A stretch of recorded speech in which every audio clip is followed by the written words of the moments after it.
Yes, alright, nkulamusizaako nnyo mukwano gwange najjo sinza obanga otuwuliriza kutegeeza nti okola kyamaanyi nnyo okwekuumira ku mayungo gano aga UG Update TV. Amawulire agava mu Democratic Republic of Congo galaga nga abayeekera bano aba M23 we baagobye abantu ba bulijjo e Rwanda. Lwaki bandibadde bakola ekikolwa nga kino gwe mukwano gwange ali yampuliriza. Oli ku UG Update TV gwatannatweyungako kkirira wansi waliwo ekigambo subscribe kikoneko ojja kubasola bulungi nnyo otwegattako. Mukwata mundu ab'ekibinja kya M23 abagenze maaso n'okubanga batekinga control mu bitundu ebisinga mu Eastern Democratic Republic of Congo era nga basazeeko key major areas ne towns saako n'ebibuga omuli Goma saako ne Bukavu. Ku lunaku olw'omukaaga baavaayo ne beexperinga enkumi n'enkumi z'abantu nga bagamba nti bano bali irigo okubanga bali mu Rwanda. Bali irigo mu Rwanda. AFP Witness be babaddewo ku lunaku olwa Monday.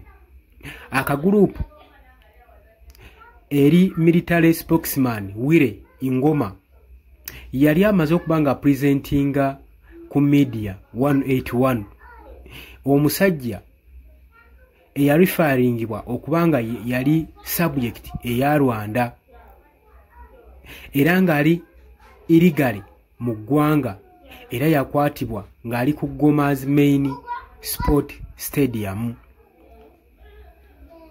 Abaami bonna bonna bali bamaze okubanga balaga identity papers okuva mu Democratic Republic of Congo. Aronno abayekera bana ba M23 ne bagamba nti nno ziri mpapulo ba documents yali just bogus byali tebiina mulamwa. Ba reporters bano bo beewozezaako nga bagamba nti nno babadde bamaze okubanga basamalayizinga naye ng'empapula zaabwe ba documents zaabwe ziboogerako zaayokeddwa wali eri ku stadium. Enkumi n'enkumi z'abakyala saako n'abaana ezabadde related ku bano abadetainingiddwa abakwatiddwa bajoyininze abakwate abakwatiddwa ku stadium era bano nga kigambibwa nti nno babadde bamu ku famire yaabo abakwatiddwa abayekera bana ba M23.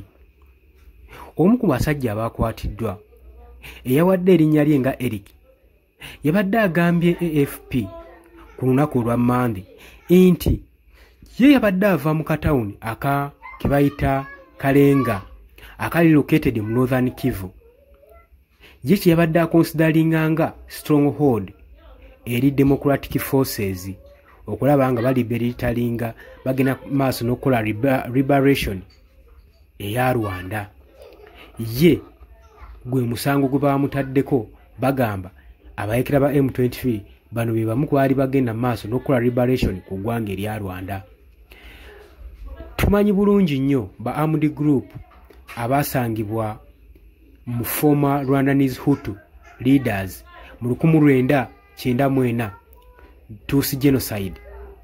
Ku lunaku olw'omukaaga abantu 360 be baloadingibwa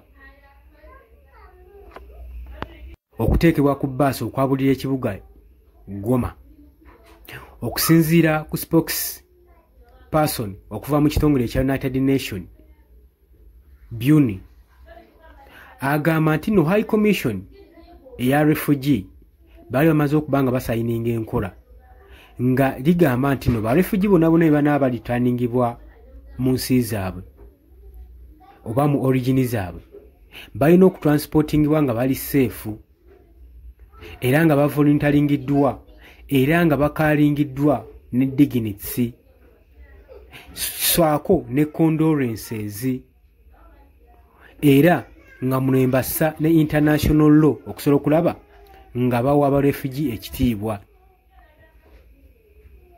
Wabula newankubadde bino byonna byonna byabaddewo babayeekera bagenda maaso n'okulumiriza nti bano ebipapula byabwe badde boogerako byabadde tebimala bulungi era nga bateebereza be bamu ku bano abasigalira kwegamba abeenyigira mu Rwanda genocide mu 1994.